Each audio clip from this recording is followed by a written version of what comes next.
Hello, this video is going to be to go over the grammar and language practice on your study guide. First up on this was verb phrase practice. Biggest piece of advice I can offer you for verb phrases is to make sure you're aware of what all of the helping verbs are. And if you don't have a good list of those, I would highly recommend watching this verb phrases video that I posted here. This is the one with the kind of corny songs that nonetheless did tell you every single helping verb that you could possibly see in a sentence. So that's very helpful to you for these. With the first bullet point here, you were just underlining the verb phrases that you saw here, and they should have included the main verb and the helping verb that you saw. For your first example, she was walking quickly to the mall. Was is your helping verb, and walking is your main verb. So the full verb phrase is was walking. I'm going to underline that. Second example, John had been practicing piano every day for the past month. This is a longer sentence than the first one, but nonetheless, it still only has one verb phrase in it. Tricky thing about this one, though, is that it has two helping verbs. If you look at the list in the video I was just talking about, had and been are actually both helping verbs. Then practicing is your main verb. So this whole chunk should be underlined. And finally, they might eat the cake. In this case, might is your helping verb, while eat is the main verb. It is the main action going on in the sentence. So I'm going to underline this too. For the next section here, I asked you to highlight verb phrases that are interrupted in the following sentences. So what this means is that you do have a helping verb and a main verb, but they are not right next to each other. There is another word, usually an adverb, that is interrupting them in the middle. First example, Jane has already found her keys. Already is the interrupting word here. It is an adverb, but has is your helping verb, so I'm going to highlight that. And found is your main verb. So again, that is your verb phrase. Already is in fact not a part of that verb phrase. It's interrupting in the middle. Second example, the cat would always jump onto the bookcase. Again, here I have would as a helping verb. I'm going to highlight that.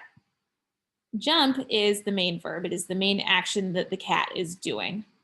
Always is not a part of the verb phrase. It is an adverb again, so it's interrupting in the middle.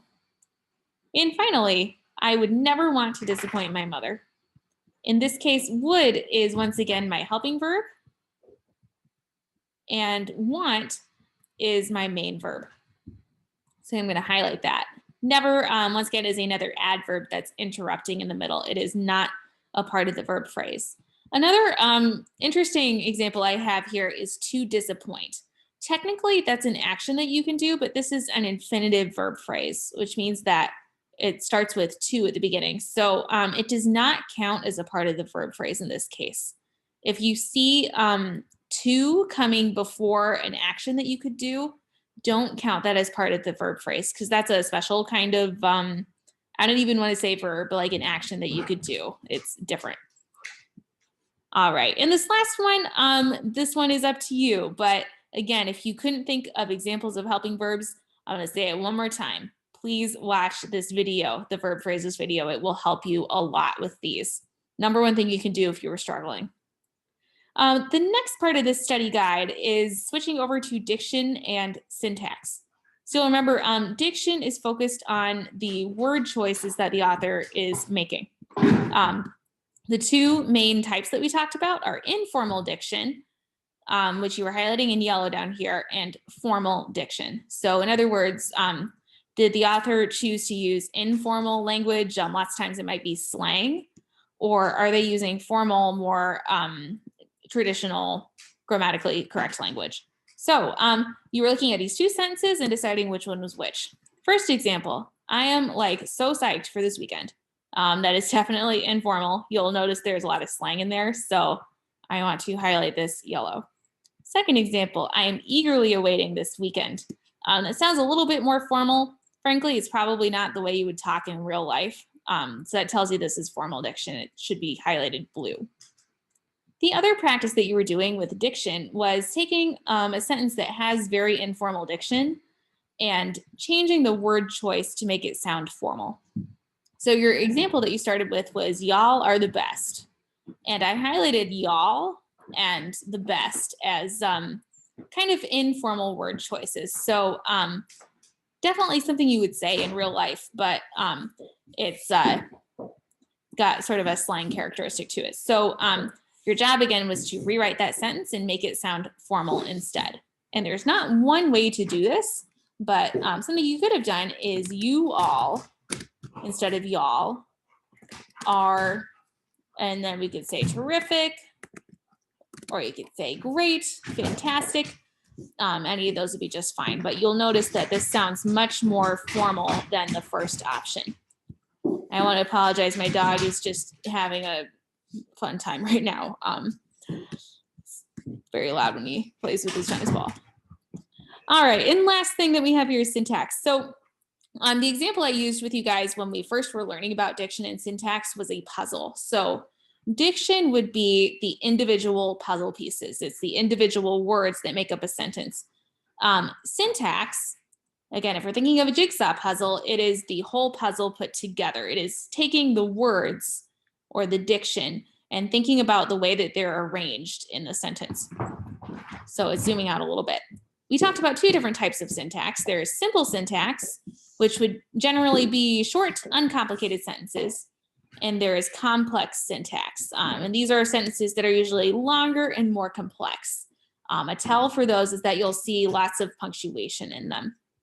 So the first thing you were doing here is looking at these two sentences and telling me which is which has simple syntax and which has complex syntax. We have my dog barked at the mailman. You'll notice even visually, this looks shorter. There's not very much punctuation, if at all, within the sentence. There's not much to it. So this is yellow. It's a sentence with simple syntax. My next example is this. When the mailman knocked on the door, my dog sprang up, his tail wagging anxiously, and began to bark very loudly. So even just looking at this, I can tell it's much longer. And also I've got all this punctuation in the middle here. The sentence has a lot of pieces to it. So this tells me this is complex syntax. The sentence is much more complicated than the first one. So I'm going to highlight that blue. And finally, you were doing some writing of your own for this last one. So you took this sentence with very simple syntax. What should we do? And you were finding a way to complicate this sentence a little bit. And again, this one is really up to you. There are many ways that you could do this, but in general, you should be looking to lengthen it, make it longer, add more detail, add commas in the middle. Those are all ways to make this more complicated. So I'll leave that up to you how you did that. But even visually, you should be able to tell that your version is longer than the original version here. So that is all I have to say about grammar practice. If you want other practice with any of these, please let me know. I can send that your way. Otherwise, happy studying and good luck.